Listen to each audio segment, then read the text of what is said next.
Coisas que a Bíblia não diz. Aí podemos dizer, né? Deus é o nosso refúgio e fortaleza. Então nós vamos estar nessa matéria falando coisas que a Bíblia não diz. Para isto, usarei a Bíblia Sagrada, tradução de João Ferreira de Almeida, em português, na versão revisada. A Bíblia não diz. É o assunto que nós vamos abordar aqui, né? Há toda série de palavras, frases e declarações que pessoas diversas, inclusive cultas, e até obreiros citam como se fossem da Bíblia, quando não o são. O leitor, seja cristão ou não, deve precaver-se a evitar essas sanções, impropriedades para com a Bíblia, a qual cremos ser a palavra de Deus. Vou mostrar aqui alguma pesquisa ou uma lista, né, desses casos. Caso é crescido de um pouco de completo ou comentário sobre o assunto abordado.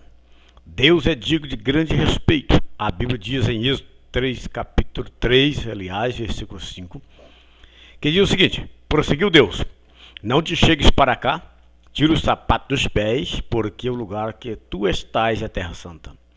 Sendo Deus criador dos céus e da terra, Ele requer que falemos de sua palavra com respeito também. Por isso trago aqui este alerta para todos que queiram andar com respeito e dignidade da Bíblia Sagrada, a palavra do eterno Deus. Vejamos que as coisas que nós estamos atravessando no momento é um tanto dificultosa. Exemplo, que Deus não trabalhou no sétimo dia da obra da criação. Trabalhou sim. Somente ver Gênesis capítulo 2, versículo 2. E havendo Deus acabado no dia sétimo a obra que fizera, descansou no sétimo dia de toda a sua obra que tinha feito. E então ele terminou toda a obra no sétimo dia. E no tempo que sobrou desse dia, ele descansou. Que a fruta que Adão e Eva comeram no Éden, assim transgrediram a ordem de Deus, foi a maçã. Não se sabe que fruta era aquela. A Bíblia não dá o nome da fruta, nem de sua árvore. Confira comigo e veja em Gênesis capítulo 3, versículo 1 a versículo 6. Outra coisa, que um querubim guardava a entrada do jardim do Éden, com uma espada flamejante após a queda de Adão no Éden e Eva. A Bíblia não diz quantos querubins eram, era apenas, diz querubins. Gênesis 3, capítulo 3, versículo 24. Uma espada inflamada revolvia-se sozinha pelo jardim, né? Ou seja, para guardar o jardim. Poder de Deus no lado leste do jardim, onde estavam também os querubins. Versículo 24. Pouca gente nota que Adão não queria deixar o jardim. Foi preciso Deus lançá-lo fora. Quando fala lançar-o fora, é força. O Senhor Deus, pois, o lançou fora do jardim. A Bíblia explica as razões disto em Gênesis, capítulo 3, versículo 22 e 3, 2, 16, 17 e 3, 6 ao versículo 13. Que antes do dilúvio não chovia na face da terra. Também ele dizendo isso aí. Isto dizem, tomando por base Gênesis capítulo 2, versículo 6. Capítulo 2, versículo 5 e 6. Porque ainda o Senhor Deus não tinha feito chover sobre a terra. Ora, Gênesis capítulo 2, versículo 5 refere-se quando ainda não existia homem. Este fora criado por Deus. Gênesis capítulo 1, versículo 27. Mas ainda não fora tomado, ou seja, formado por Deus. Gênesis capítulo 2, versículo 7 e versículo 22. Outra coisa, que o gigante Golias foi morto pela espada de Davi, atirou com a sua funda. A pedra feriu mortalmente o gigante e derrubou. Porém, Davi acabou de matá-lo com a espada do próprio gigante, adversário. 1 Samuel, capítulo 17, versículo 50 e versículo 51. Então é coisas que as pessoas dizem, que a Bíblia não diz. Que a lepra é um símbolo do pecado. Não está declarado isto na Bíblia, mas pode-se dizer que é. A lepra mencionada na Bíblia não era tratada pelo médico, e sim pelo sacerdote de Israel, o que expressa a ideia de pecado. uma vez que o sacerdote era o mediador entre o pecador e Deus. Por sua vez, Isaías capítulo 1, versículo 6 e Salmo 51 e versículo 7 falam do pecado como uma doença espiritual horrível e destruidora. Ver também Tiago capítulo 1, versículo 14 e 15. E Romanos capítulo 5, versículo 12 e capítulo 7, versículo 11. Confira que podemos associar, mas nunca podemos dizer que o pecado, ou seja, que a lepra é um símbolo do pecado, né? Outra coisa, que Absalão, filho de Davi, morreu por ter ficado pendurado pelos cabelos em uma árvore. Isso não é verdade.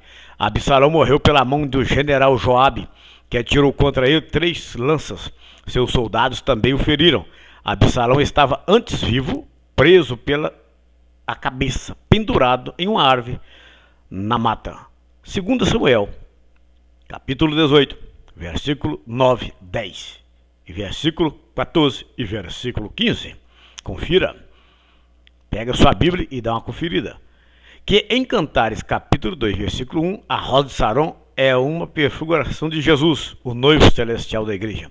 A rosa de Saron, de Cantares, capítulo 2, versículo 1, trata-se da noiva, falando de si mesma, e não do noivo. Em Cantares, capítulo 1, versículo 17, o noivo fala. E em Cantares, capítulo 2, versículo 1, a noiva. Em 2:2 é o noivo, outra vez. Que as vestes de João Batista, o precursor de Jesus, eram feitas de pele de camelo. Eram feitas de pelo e não de pele. Pelo de camelo, isto é, tecido feito de pelo, não de pele, ou couro de camelo. Ver Mateus capítulo 3, versículo 4. Que foram 3 os magos que vieram adorar o menino Jesus. A Bíblia não dá o total dos magos e não afirma que eles eram reis. Não dá os seus nomes e nem descreve suas raças ou cores. Tudo isso são invencionice e tradições sem fundamentos bíblicos. Mateus capítulo 2, versículo 1 ao versículo 11. Você pode conferir isso na sua Bíblia. Que Jesus foi apresentado no templo em Jerusalém no 8º dia após o seu nascimento. Ele deve ter sido apresentado ao templo após 41 dias de nascido, conforme prescrevia a lei, em Levítico capítulo 12, versículo 2 a 4. Isto é, 33 dias mais 7 e mais 1 dia. Dizem que ele foi apresentado aos 8º dias devido à referência de Lucas capítulo 2, versículo 21, que fala 8 dias, mas aí trata-se da sua circuncisão e não da sua apresentação. Você pode conferir isto em versículo 22 do capítulo 2 de Lucas. Confira. Que Jesus aceitou os vendedores cambistas do templo com um azorrague feito de cordas. A Bíblia não declara que Jesus aceitou, e sim que os expulsou do templo, juntamente com os seus animais e aves. Confira para você ver. João capítulo 2, versículo 15, Mateus 21, 2, Marcos 11, 15, Lucas 19, 45. Confira na sua Bíblia. Que o samaritano de Lucas capítulo 10, 30 era o bom samaritano. A Bíblia não diz que ele era bom. Ela descreve, sim, com destaque o seu bom ato de socorrer o viajante que for assaltado na estrada. O cabeçalho epígrafe, o título que geralmente antecede Lucas 10, 25, diz o bom samaritano. Mas isto é posto pelos editores e publicadores da Bíblia. Não pertence propriamente ao texto. De fato, aquele samaritano praticou uma boa ação, mas não está escrito que ele era bom. Confira, meu amigo. Que em João, capítulo 5, versículo 39, Jesus mandou que o povo examinasse as Escrituras. Examinar as Escrituras. Não, Jesus não mandou isso. A forma verbal de João 5,39 está no modo indicativo. Examinais, não no imperativo, examinai. Trata-se de uma repreensão de Jesus àquele povo, mostrando que eles eram incoerentes. Eles examinavam as Escrituras e não queriam ouvir a Jesus, de quem as Escrituras tratavam. Isto era um contrassenso. Vieram também Lucas capítulo 24, versículo 27 e versículo 44. Confira na sua Bíblia, neste evangelho que Lucas escreve. Bendito e louvado é o nome do Senhor. Quem eram os 10 talentos na parábola dos talentos em Mateus 25, 14 a 30? O homem da parábola distribuiu 8 talentos. Por ocasião do acerto de conta entre o dono da terra e seus servos, há menção de 15 talentos. Por causa dos rendimentos, lá nesse texto não podemos dizer 10 talentos, mas de início distribuiu 8 e no final da história rendeu 15. Confira. Que Jesus, na sua caminhada para o Calvário, caiu sobre o peso da cruz. A Bíblia não fala isto, é mais influência da tradição romanista. Jesus pode até ter caído, exausto, como estava, e sangrando pelo caminho, o açoitamento pela coroa de espinhos, mas a Bíblia não declara. Confira aí em Mateus capítulo 27 versículo 31 a 33, dá uma conferida. Marcos 15, 20 a 22, Lucas 23, 26 a 33, João 19, 16, 18, confira. E Hebreus capítulo 12, versículo 2 e 1 Pedro 2, 24, dá uma conferida na sua Bíblia. Paulo caiu do seu cavalo ao chão quando Jesus lhe apareceu no caminho perto de Damasco. As referências bíblicas pertinentes não falam nada disso. Atos capítulo 9, versículo 1 a 8 e versículo 22 e capítulo 22, versículo 11 a 5 e 26, 12 a 16. Paulo e a sua comitiva devem ter viajado em carruagem de tradição animal, como era comum na época. A culpa desse erro cabe também aos pintores, desenhistas e escritores que mostram tal cena em suas obras, inclusive autores famosos, mas equivocados. E também o caso do Jardim do Éden, em que os pintores mostram um anjo brandindo uma espada na mão, quando na Bíblia ela revolvia-se sozinha por um ato de Deus. Confira na sua Bíblia.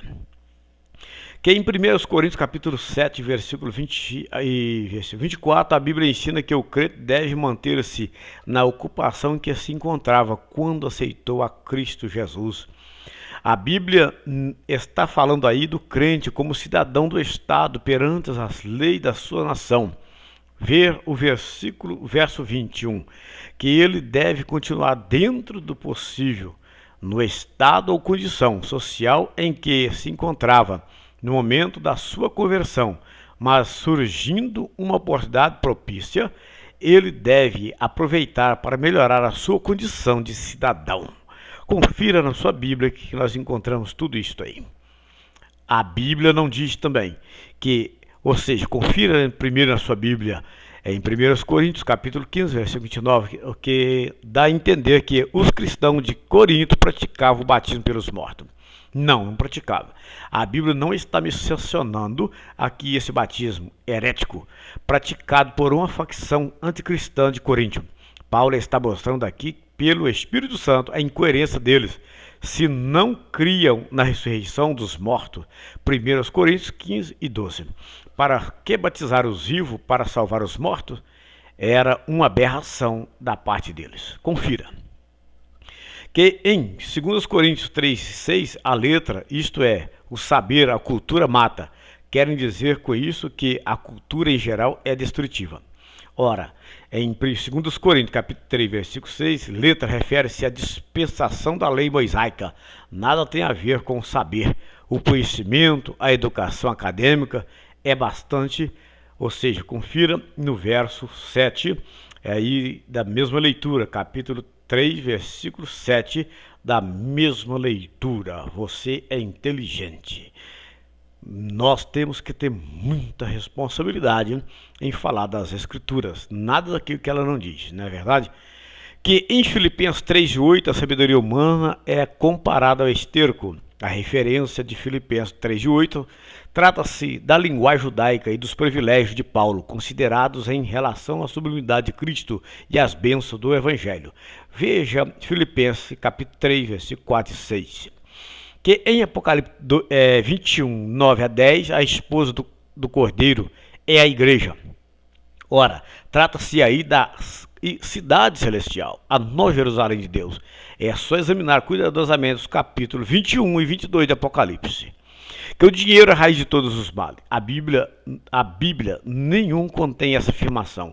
A única coisa que a Bíblia diz, ou é precisada ou parecida a algo dessa natureza, com isto é que o amor ao dinheiro é a raiz de todos os males. Confira em 1 Timóteo capítulo 6 e versículo 10. E dá uma examinada na sua Bíblia.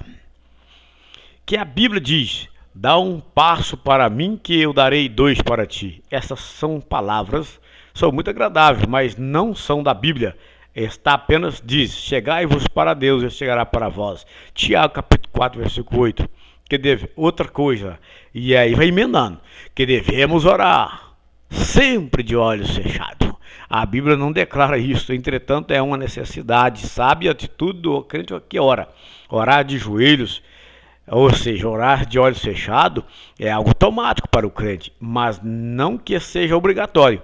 Em determinadas situações você precisa orar e vigiar de olhos bem abertos. Que o selo da promessa é o batismo com o Espírito Santo, conforme Efésios capítulo 1, versículo 13, 14, 4 e 30, 2 Coríntios 1 e 22. Muitas outras passagens da Bíblia tratam do batismo com o Espírito Santo, com evidência física de falar em outras línguas pelo Espírito Santo, mas as passagens acima, não. Elas falam da habitação do Espírito Santo nos salvos, como nossa segurança de que somos, né? Então precisamos ter muito cuidado em falar certas coisas, porque nós somos propriedade de Deus e como garantia da nossa herança celestial, da qual Deus já nos deu o penhor, que é o Espírito Santo habitando em nós. O estudante precisa saber aqui o que era o selo então, como era usado e para que era usado. E de grande ajuda aqui o estudante examinar todas as passagens da Bíblia que trata do selo. Que em Apocalipse 19, 9 trata das bodas do Cordeiro. Em Apocalipse 19, 9 se trata da ceia das bodas do Cordeiro. As bodas mesmo estão no verso 7. Confira que você vai encontrar, ok? Confira bem que as bodas está no verso 7 e não no capítulo 19 e versículo 9. E que no milênio de Cristo sobre a terra não haverá noite. Não haverá noite na nova terra após o milênio, quando Deus fizer novas todas as coisas. Apocalipse capítulo 21, versículo 25 e capítulo 22, versículo 5. O milênio não é o novo céu e a nova terra. É preciso, pois, muito cuidado e atenção com o que a Bíblia fala, diz e afirma. Do contrário, vamos falar e dizer e afirmar o que ela não diz. É muito cuidado, né? E que o Deus de Israel continue abençoando você de maneira gloriosa. Meu nome é Carlos Roberto Gomes Biro. Qualquer coisa você pode entrar em contato comigo pelo telefone da operadora Vivo 31 971 453344. Ou você também pode mandar um e-mail pelo prcarlosgomes@gmail.com. Isto você entra comigo pelo e-mail. E também o WhatsApp pelo 31 995138844. E quero também te fazer saber que, pela bondade de Deus, tenho também este tratamento ou este trabalho em outra visão bíblica, que é dízimo no Novo Testamento. E também você também encontra também um outro título, masturbação, verdade bíblica. E que o Deus de Israel continue te abençoando de maneira gloriosa, em nome de Jesus Cristo, nosso Senhor.